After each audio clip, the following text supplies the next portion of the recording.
Assalamualaikum warahmatullahi wabarakatuh. Selamat siang anak-anak semua. Perkenalkan, nama saya Bazilur Atomo. Di sini saya akan menjelaskan mengenai jalan dan bagian-bagian jalan pada mata kuliah Konstruksi Bangunan 2. Nah, gimana nih kabar anak-anak semua? Semoga kalian sehat dan semangat untuk belajar, mengikuti pembelajaran hari ini. Sebelum kita masuk ke materi, apakah ada pertanyaan atau diskusi mengenai materi sebelumnya? Jika tidak ada, saya lanjutkan ya. Nah, sekarang masuk ke latar belakang dari materinya, yaitu bagian-bagian jalan merupakan komponen vital dalam sistem transportasi yang menghubungkan tempat-tempat penting dalam suatu wilayah dengan peruntukan perkotaan dan perkembangan infrastruktur. Pemahaman tentang bagian-bagian jalan menjadi sangat penting. Jalan-jalan modern dirancang untuk memenuhi kebutuhan beragam pengguna, mulai dari kendaraan bermotor hingga pejalan kaki dan sepeda. Oleh karena itu, pengetahuan yang mendalam tentang bagian-bagian jalan membantu dalam merancang, membangun, dan memelihara jaringan jalan yang efisien dan aman. Salah satu bagian utama dari jalan adalah badan jalan. Badan jalan merupakan tempat kendaraan bergerak, harus dibangun dengan material yang kokoh dan tahan lama untuk menanggung beban lalu lintas yang sangat berat. Material-material digunakan untuk membuat jalan yaitu ada aspal, beton, dan paving block. Kualitas badan jalan sangat mempengaruhi kenyamanan berkendara dan keamanan pengguna jalan. Selain badan jalan, bahu jalan juga merupakan komponen yang sangat penting dalam infrastruktur jalan. Bahu jalan menyediakan ruang tambahan di sisi jalan untuk kegiatan seperti parkir darurat, pejalan kaki, atau pengendara sepeda. Bahu jalan yang baik juga membantu mengurangi kemacetan dan meningkatkan keamanan lalu lintas dengan memberikan ruang tambahan bagi kendaraan yang mogok atau mengalami masalah. Kemudian ada marka jalan juga. Marka jalan merupakan bagian lain yang kritis dalam infrastruktur jalan. Garis pembatas. Di marka jalan ada garis pembatas, marka penyeberangan, dan tanda-tanda peringatan. Merupakan contoh dari marka jalan yang memberikan petunjuk visual bagi pengemudi.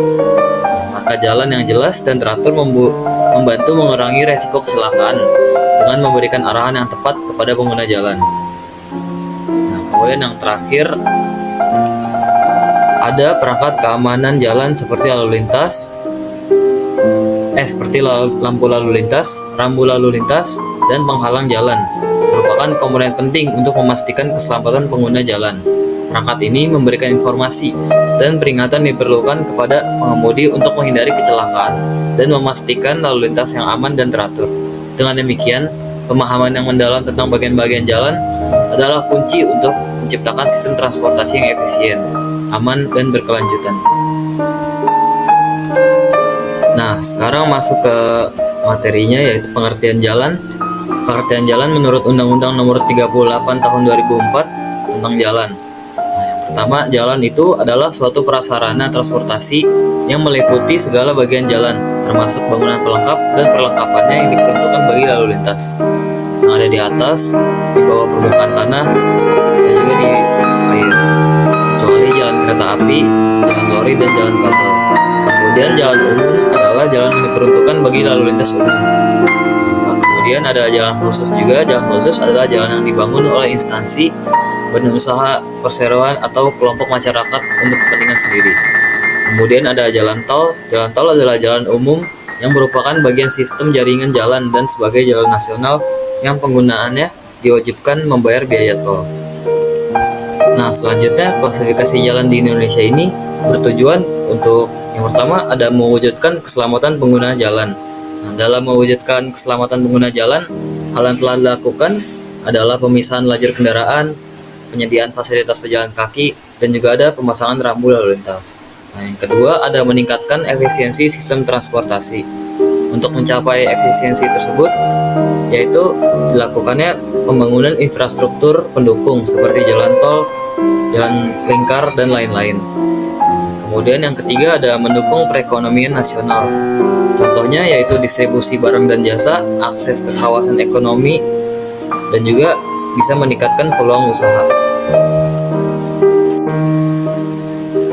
Klasifikasi jalan juga dibagi menurut peruntukannya. Nah, yang pertama ada jalan umum. Jalan umum merupakan jalan yang diperuntukkan bagi lalu lintas umum. Jalan tol termasuk dalam jenis jalan ini. Jalan juga dapat dikelompokkan lagi menjadi menurut sistem jaringan, fungsi jalan, status jalan, dan kelas jalan. Kemudian ada jalan khusus. Jalan khusus bukan diperuntukkan bagi lalu lintas umum, melainkan untuk keperluan khusus terkait distribusi barang dan jasa. Kemudian jalan juga diklasifikasikan lagi menurut sistem, dibagi menjadi dua. Yang pertama ada jalan primer. Jalan primer merupakan sistem jaringan jalan dengan peranan pelayanan distribusi barang dan jasa untuk pengembangan semua wilayah di tingkat nasional dengan menghubungkan semua simpul jasa distribusi yang berwujud pusat kegiatan. Kedua ada jalan sekunder. Jalan sekunder merupakan sistem jaringan jalan dengan peranan pelayanan distribusi barang dan jasa untuk masyarakat di dalam kawasan perkotaan.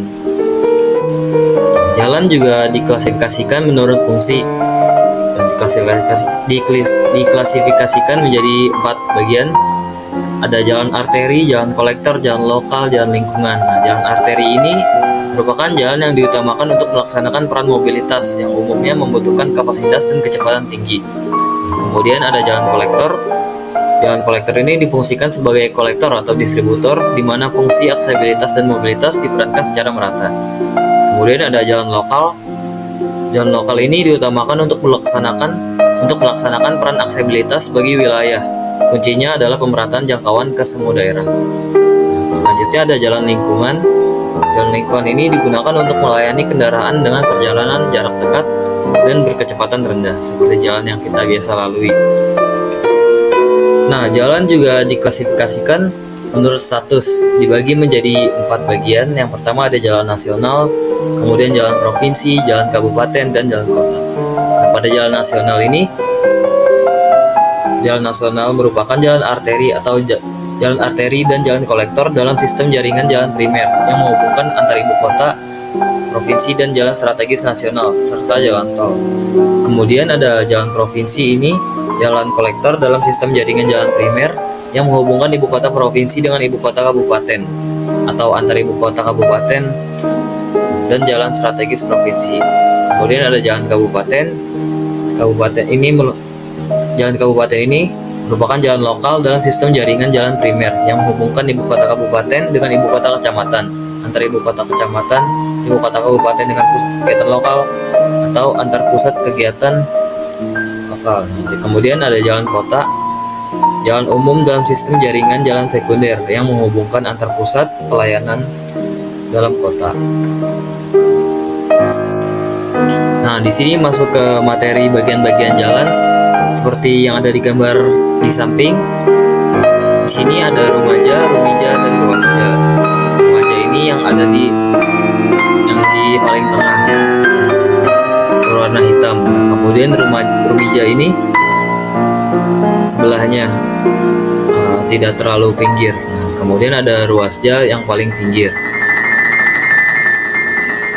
Nah, untuk rumaja ini apa sih kepanjangannya? Yaitu ruang manfaat jalan. Ruang manfaat jalan ini merupakan suatu ruang yang dimanfaatkan untuk konstruksi jalan.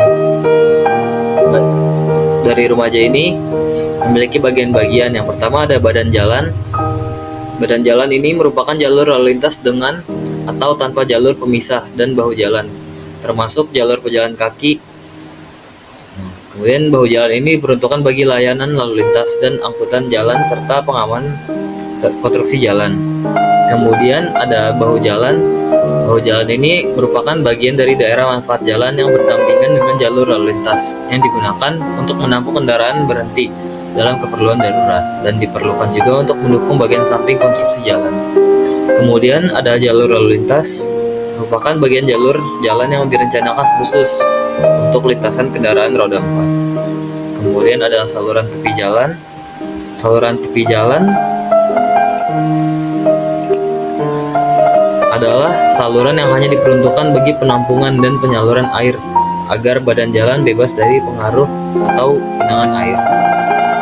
Nah, kemudian di sini untuk rumija ini kepanjangan dari ruang milik jalan. Menurut PP nomor 34 tahun 2006 bab 3 pasal 39 ayat 1, ruang milik jalan ini terdiri dari ruang manfaat jalan dan sejalur tanah tertentu di luar ruang manfaat jalan. Rumija ini minimal harus memiliki lebar tertentu. Nah, di sini ada ketentuannya, yaitu jalan bebas hambatan 30 meter, jalan raya 25 meter, jalan sedang 15 meter, dan juga ada jalan kecil 11 meter. Nah, selanjutnya ada ruasja. Ruasja ini kepanjangan dari ruang pengawasan jalan. Ruang pengawasan jalan ini adalah ruang tertentu yang terletak di luar ruang milik jalan, yang penggunaannya diawasi oleh penyelenggara jalan agar tidak mengganggu pandangan pengemudi. Konstruksi bangunan jalan apabila ruang milik jalan tidak cukup luas dan tidak mengganggu fungsi jalan. Ruang pengawasan jalan ditentukan dari tepi jalan yang paling rendah sebagai berikut. Bahkan di sini ada jalan, ada bagian-bagiannya. Yang pertama ada jalan arteri 15 meter, jalan kolektor primer 10 meter, jalan lokal primer 7 meter, jalan lingkungan primer 5 meter, jalan arteri sekunder 15 meter, jalan kolektor sekunder 5 meter, jalan lokal sekunder 3 meter, jalan lingkungan sekunder 2 meter, dan ada jembatan 100 meter. Nah, mungkin cukup sekian materi yang bisa saya sampaikan. Kurang lebih mohon maaf. Wassalamualaikum warahmatullahi wabarakatuh.